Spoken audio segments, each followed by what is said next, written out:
I think the number one thing you really have to worry about when you have an alcoholic in your family is when they lose their sense of purpose. When they start not taking care of their hygiene, or they don't care about their clothes, what they wear, or their just general attitude towards the world, their life, and the people around them.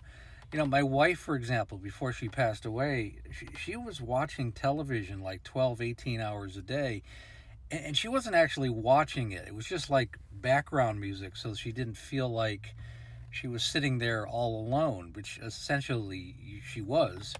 You become very isolated, certainly in the later stages, because family, friends, they don't really want to be around it, and the history of it. Certainly in the later stages, by then you have quite a reputation as a person, as a drinker, and your identity has become that drinker.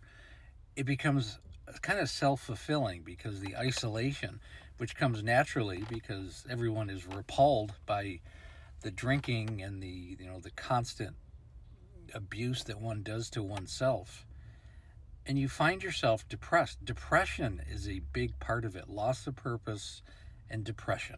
So let's talk about this a little bit further. And the thing is with Amanda, she was always very well put together. She always had makeup, her hair. Really to the end, it was a big part of who she was. And then unfortunately, she started not really caring as much. And I think her weight problem became an issue. She had both her knees replaced, and she had 3 operations on her ankle the last 3 or 4 years of her life. It was just one constant physical struggle. The thing is, it was all centered around the alcohol. Her weight was because of the alcohol. Her knees were shot because she had gained weight because of the alcohol. If alcohol had been taken out of her life, she would have been a much happier, healthier person. She had so many goals and ambitions when I first met her, and those all slowly go by the wayside. I think one of her biggest goals was to have our son, and it seemed like after that she kind of went downhill, like she had finally, served her purpose. And it's sad, you really can't know. Even been with her for 27 years, I never really understood what her core problem was. There was something that you always had a sense that there was something eating her, that there was something inside her that was just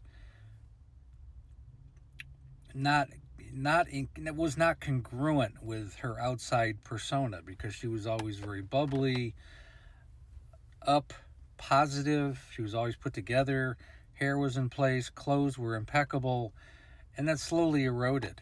And alcohol caused a lot of that. So if you see that in a family member, really important to step in and have the conversation. Like, what's going on with you? What's happening with you? Don't wait till it gets to the later stages, because for so many people, it's just too late. It's just too late.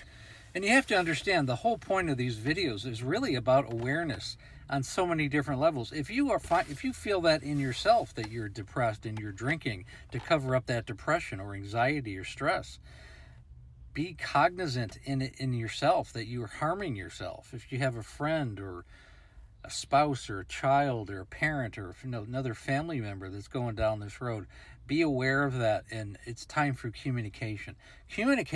Real sober communication, can solve more problems than all the alcohol in the world. And I think what we really need to do is have better communication with each other. We need to be more positive each other. We need to lift each other up. That's so much of it. We spend so much time tearing each other down. And I think if we did exert more positive energy and just general love in the world, I think there'd be less alcoholism to begin with. But a lot of that comes from our childhood, and it comes from the friends and family and that we hang out with. Don't lose yourself at the bottom of a bottle. And I hope, if anything, that my wife's story and the story that my family went through along with this story has helped you, either scared you straight or made you realize you needed to make changes in your life, or you had the ability to identify a family member or a friend who was going down this road. And I really hope that helps.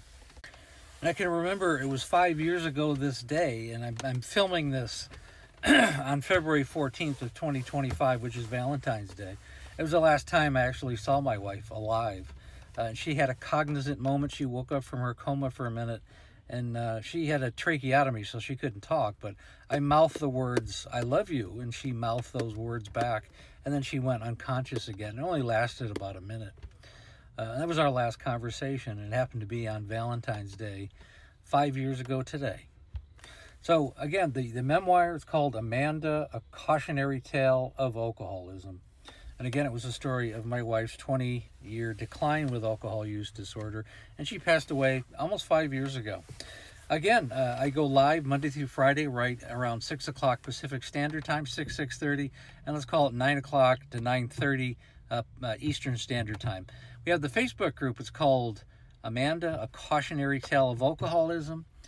Again, link is in the bio, and when you're ready to work with me one-on-one, I have a complete coaching program that's designed to help the alcoholic and the family itself. I'm looking for people who want to change their lives and the lives of their family. And again, thanks so much for listening.